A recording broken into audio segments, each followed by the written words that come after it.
It was one of those weekends that lined up just right, rare as a blue moon.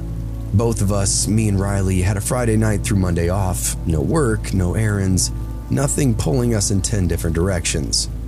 We weren't planning on anything big, but when I saw the block of days open and a decent Airbnb pop up just a few hours away, we booked it without thinking too hard.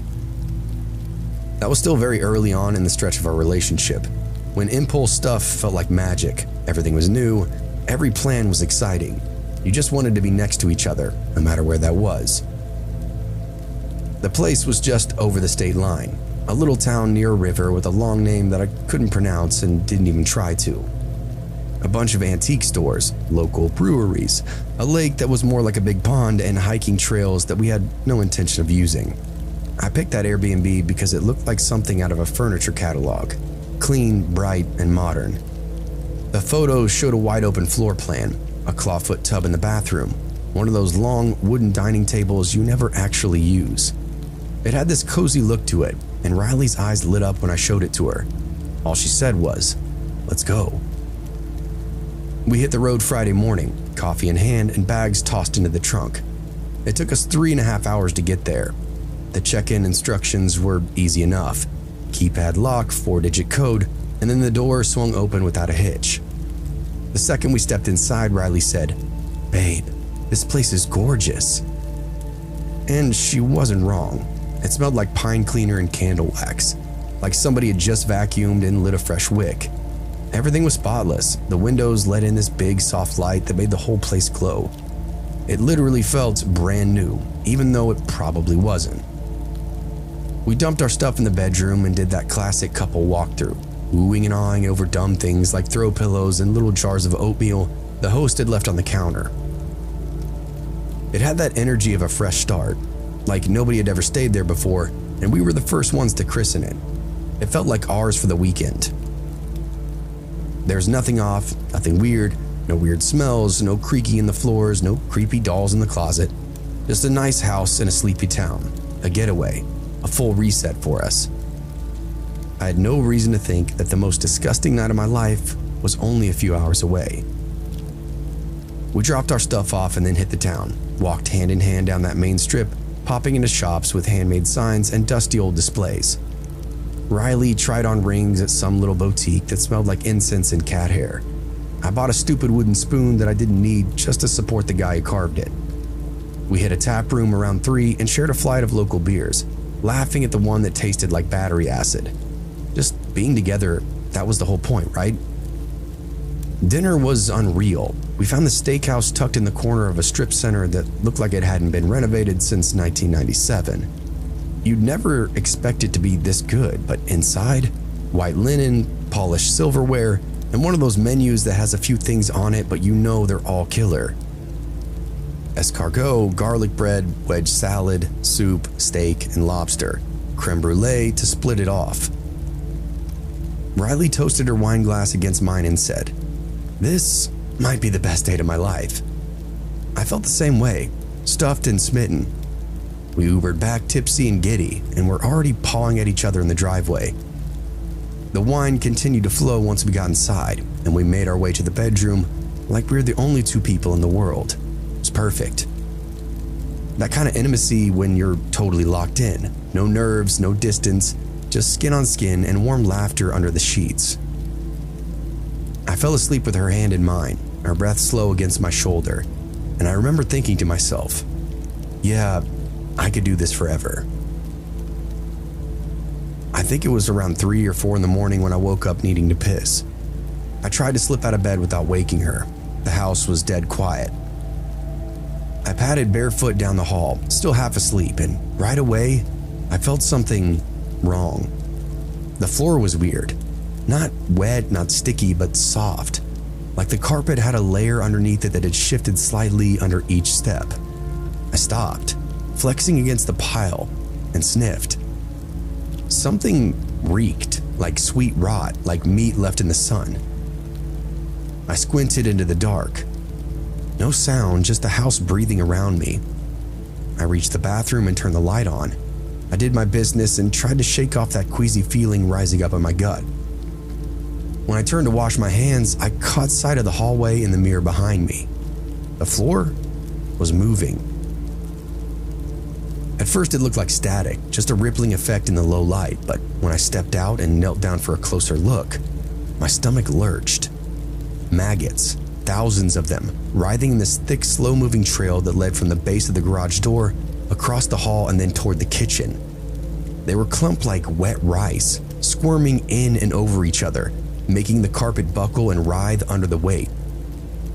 I gagged, stumbled back. My bare foot had been stuck to it. I wiped them off the tile, trying not to throw up in the process, and then I ran back to the bedroom. "Riley, babe, you gotta wake up now." She groaned and rolled over. "What time is it?" "I don't know, just wake up, seriously." Her eyes blinked open and I pulled her up by the shoulders. "Something's wrong, there's maggots in the house." And that woke her up. We both stood in the hallway wearing nothing but underwear in horror. She clapped a hand over her mouth. "What the fuck?" "They're coming from under the garage door," I said. "I don't know how, I don't know why, but it reeks. Something is dead in there." "Jesus Christ," she whispered. We ran back to the bedroom, yanked on jeans and shoes, and threw shirts over our heads without bothering to match. Riley grabbed her phone and turned on the flashlight. I armed myself with a broom by the fridge. "I gotta see what it is," I said to her. "Are you serious?" Yeah, I know it doesn't make sense, but I need to know." She didn't argue with me. We turned on every light as we passed, following the trail. The smell got worse with every step, a thick, putrid stench that clung to the back of your throat. I used the broom handle to nudge the garage door open. It groaned as it lifted a few inches, enough for more maggots to spill through like water from a dam.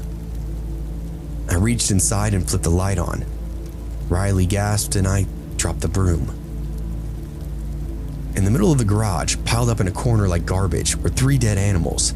2 raccoons, bloated and rotting, their fur sloughing off in patches. One of them had a paw frozen mid-reach, stiff and mummified. Next to them was a dog, medium-sized, golden coat, flies buzzing around its blackened eyes. The mouth was open in this silent, permanent scream. The floor around them was soaked with decomposition fluid, the source of the stench, the breeding ground for all those maggots. "I think they got in and then couldn't get out," I said, covering my nose. "Why wouldn't anybody clean this up?" Riley responded. "Why would the host leave like this?" I don't know. Why didn't we smell this before?" And that question stopped me right in my tracks. She was right. How did the stench not show up earlier? If those animals had been in there for more than a day or two, that smell would have been pouring through the vents. I looked again. The bodies weren't lying naturally. They were in this rough semicircle. One of the raccoons had a piece of red twine tied around its neck. There was this weird scorch mark on the concrete too, black ash in a spiral. I didn't say anything as I looked. Riley pulled me back toward the door. "We need to call someone." "I already tried," I said. "No response from the company. It's the middle of the night." She was shaking. "We can't stay here." I nodded, but we had no idea where else to go. We sealed off the garage the best we could. I shoveled towards the door frame and pushed a chair up against it like that would matter, and stuffed the vents in the laundry room with pillowcases. Then we stepped outside, barefoot in the driveway, and opened the garage from the outside. The overhead door groaned up slowly. Then came with it a new wave of stink, thick and rotten. Maggots then spilled onto the concrete like soap suds from a busted washer. I didn't know what the hell I was doing. It just felt like it was better to let the filth go out and not further inside the house. We grabbed all our stuff, every last item, and loaded the car. I stripped the sheets off the bed in case anything had crawled into them. Riley pulled her hoodie on tight and muttered that she still felt like they were on her skin, even though we never stepped foot inside the garage. I think we were in the shower for over an hour, hot as we could take it. Steam filled the little bathroom, fogged the mirror, and scolded the ghosts off us. I scrubbed like I was trying to remove a layer of my skin. Riley didn't talk much. She just stared at the wall and cried softly, water running down her cheeks like it didn't belong there. At around 6 a.m., I finally got a call back, but not from Airbnb. It was the owner. "Hey," he said, tired and groggy. "I got a message about something going on in the house." I explained everything to him, the maggots, the animals, the stench. There was this long pause on the other end, and then he said, That don't make any sense. I don't know how anything would have gotten in there. I was just in the garage last weekend. It was perfectly clean." We didn't argue because there wasn't a point. When he arrived later that morning, Riley refused to go back inside. I followed him into the garage more out of morbid curiosity than anything else. He froze when he saw the bodies, then he noticed the twine, the ash, and that semicircle. At first, he didn't say anything. Then he muttered, almost to himself more than anybody, "Why does this look kind of like a ritual?" I don't know what I really told myself after this. I said maybe he was wrong, told myself that we were just in the wrong place at the wrong time kind of thing. But we boogied the fuck out of there after that and wanted nothing to do with the owner's wild theories that came afterwards. In our minds, some animals got stuck in the garage, couldn't get out, died, and decomposed. That's all. No kind of seance, no ritual, because I can't bear the thought. This was back when Airbnb was still raw, before cleaning fees into hidden cameras, when most listings were just extra rooms inside somebody's house. I was backpacking across Europe, trying to see as much of it as I could before reality would reel me back in. Hostels were cheap, sure, but I'd already had my fill of snoring strangers and bedbug rumors, so I started booking spare bedrooms on Airbnb. Locals offering up their flats, usually a guest room or a fold-out couch. It felt more grounded, like you were borrowing space from somebody who'd pour you a glass of wine and show you the good bakery, not just a front desk clerk handing over a key. I was in France when this happened, some small town in the northern half. Honestly, I don't even remember the name. I wasn't being choosy. I'd take a train as far as my budget would stretch, find a town with character, stay a night or two, and then move on. This one had cobblestone streets, crooked little alleys, and not a single word of English on any street signs. That's how I knew it was going to be good. The listing was for chambre privée dans maison familiale, a private room in a family home. A couple who owned the place had emailed me once or twice in broken English. Their photos looked warm and inviting. The woman, Elise, was in most of them, middle-aged, blonde, red lipstick, even when she was in the kitchen. The man, Jacques, looked quieter, softer, and had glasses and a thinning hairline. They confirmed everything with a thumbs-up emoji and said they'd be home by 4. I spent most of that day walking the town, the cathedral, local shops, this weird flea market where I bought rusted corkscrews for absolutely no reason. I checked in around 5. Their place was tucked behind a bakery, down this narrow alley. 2 stories, shutters on the windows, ivy climbing the wall. Jacques opened up the door and welcomed me like I was his nephew. Elise kissed both cheeks and then handed me a glass of wine before I'd even set my bag down. The place smelled like butter and lavender. It felt authentic, cozy, real. At the time, I thought I'd stumbled upon one of those golden experiences travelers always brag about. But I was wrong. The room was simple, wooden floors, a twin bed, a little desk with a lamp, and a window that opened up toward the alley. No locks on the doors, which kind of struck me as odd, but I figured this was one of those trust-based countries. A handwritten note on the nightstand said, "Buena vie. Please join us for aperitif at 6, with a little smiley face next to it." I washed up, changed my shirt, and came out right at 6. The living room smelled even stronger now. Cheese, fresh baguettes, maybe some kind of cured meat as well.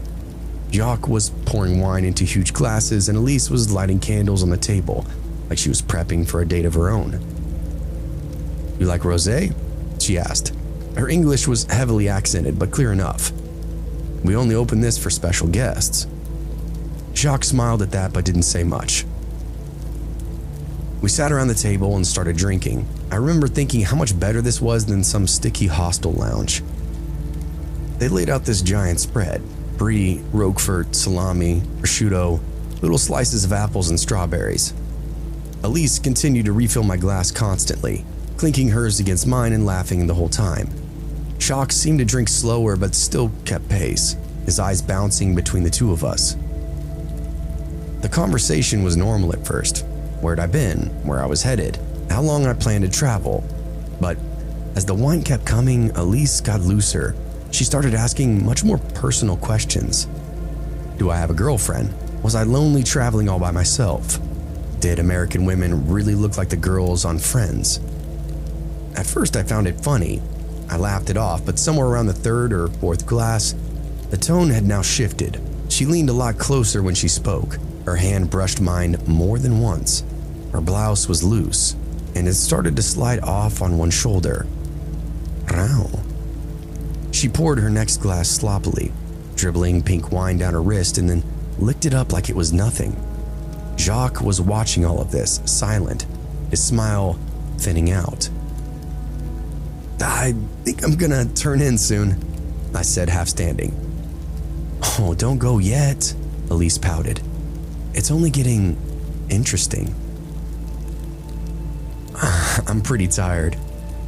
She scowled at me for just a moment, then smiled again, but it didn't reach her eyes.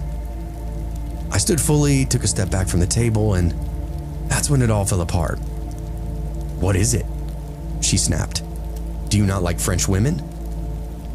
No, I just... Is it because I'm old? She barked at me. Standing up so fast, her chair screeched behind her. You think you're too good for me, huh, American boy? Elise, Jacques said gently. Shut up, she yelled, rounding the table. I backed up with my hands raised, trying to calm the situation down, but she came at me fast, wild-eyed and snarling, and whacked me across the head with her high heel. I stumbled back and caught the wall. The point of the heel caught me just behind the ear, not enough to bleed, but sharp enough to make me reel back. Elise, Jacques shouted, grabbing her shoulder. But she kept trying to claw at me, screaming in a mix of French and English. Something about Americans, about how we think we're better than everybody, about how I was just a boy playing at being a man. Jacques pulled her back, trying to hold her arms down, but she thrashed and thrashed, and nearly knocked over the table. Go, Jacques yelled at me. Just pack up and just go. You need to go. I didn't argue. I went straight to the room, half drunk, heart hammering, and started shoving everything I owned into my bag. I wasn't even thinking about where I'd go, I just couldn't stay here. Outside the door, I could hear sobbing, then shouting, then something crashing, glass, maybe a plate. I zipped up my bag and opened up the door. Jacques stood in the hall, red-faced and sweating. He didn't say anything, just moved aside to let me pass. Elise was in the kitchen, wine-soaked and slumped in a chair, and she hissed when she saw me. You're trash, she spat at me. Trash tourist. I hope the police find you. I just kept walking.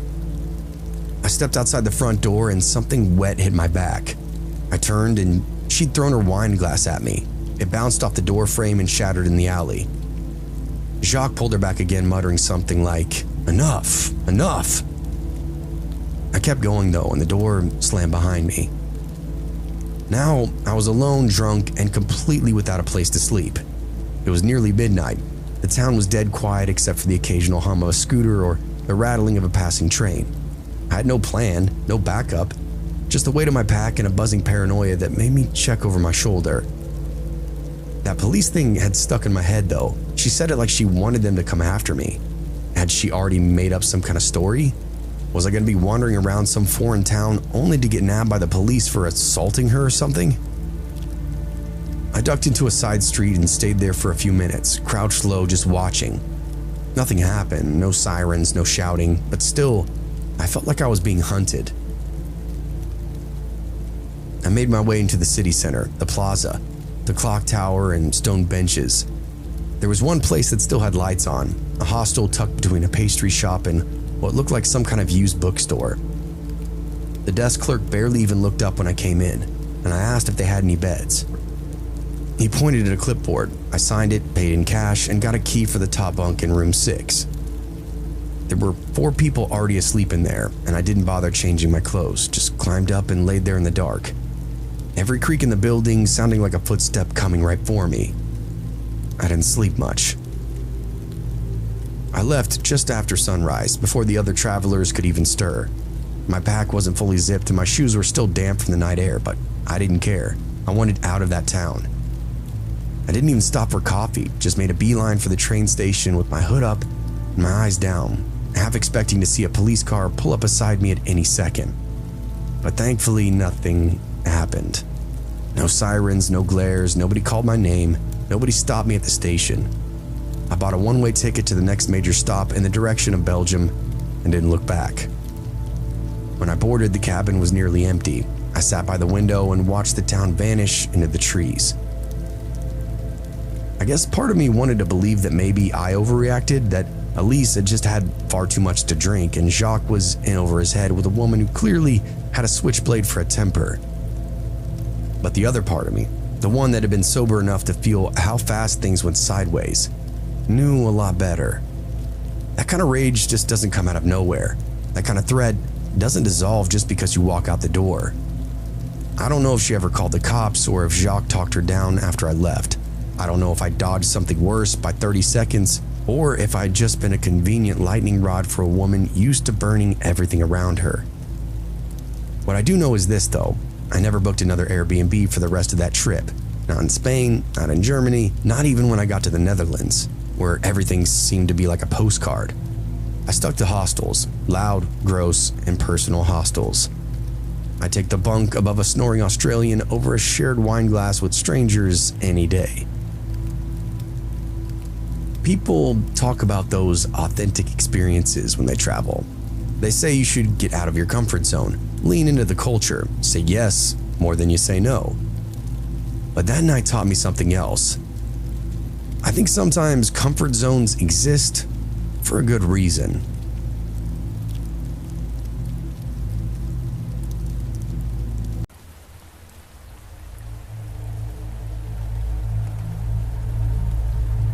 This was in the early 2000s, and the exact reason I was driving that night escapes me now. But one autumn night at around 8 p.m. when it was already dark, I took a right turn off the main highway. It was a small neighborhood nestled between two cities of about 100,000 people each. The rain was coming down hard, and my wipers were on medium. I wasn't in a hurry, just driving, when I came around a bend in the road to a neighborhood with maybe 40 houses, a small cul-de-sac development. I remember approaching the bend and seeing a woman. She was about 20 feet ahead, standing at the end of a driveway, lit up by my headlights. She was wearing a tank top and jeans, her arms crossed tight around herself like she was trying to warm up. She was staring directly at me, not the car, but at me. I wasn't sure what to make of it, but my first thought was that she needed help. I was young, just trying to be a good guy, so I slowed down and rolled down my passenger side window. My car didn't have power windows, so I had to lean over and crank it down. She could see that I had to roll it down, and as I opened it just a few inches, she did something strange. She reached out with her hand and grabbed the top of the window, her fingers coming so close to my face that it startled me. At first, I didn't know what to think. I had asked if she was okay, but she didn't answer. I could see her face now. She was young, probably 18 to 22, her eyes red from crying, and her breath coming in gasps between sobs. I asked again, "Are you all right? Is everything okay?" She didn't respond, and she didn't even move. She just kept staring at me, tears streaming down her face, her fingers still gripping at the top of the window. The silence between us felt heavy. It was like she was in a different world, not hearing me, not even acknowledging that I was there. I thought that maybe she was just in shock, and maybe she needed help more than I could understand. So I offered her a ride, thinking that I could take her somewhere, help her out, but she didn't react. Not even a nod. She just kept crying, staring right at me. I felt like I was in a staring contest with someone who had lost their own mind. I don't know how long I sat there, but it felt like forever. I glanced down the road ahead, not sure what to do. Then I looked back at her, and something shifted inside me. I didn't know what was going on with her, but something about the whole thing felt wrong, like I was supposed to walk away. The tension in the air was too thick, and fear started creeping into my body. I said I was sorry, though I wasn't sure why I was apologizing, and before driving away I said, "I don't think I can help you." For a moment she didn't let go of the window, but then her fingers slipped away, and without another word I drove off into the night. I never thought much about it again, at least not until later. The more I thought about it, the more I wondered if she was in some kind of trouble, or if it was a trap. I'll never know what was going on with that girl, but I don't think I'll ever forget her eyes, and the way she just stood there in the rain staring at me like I wasn't even there.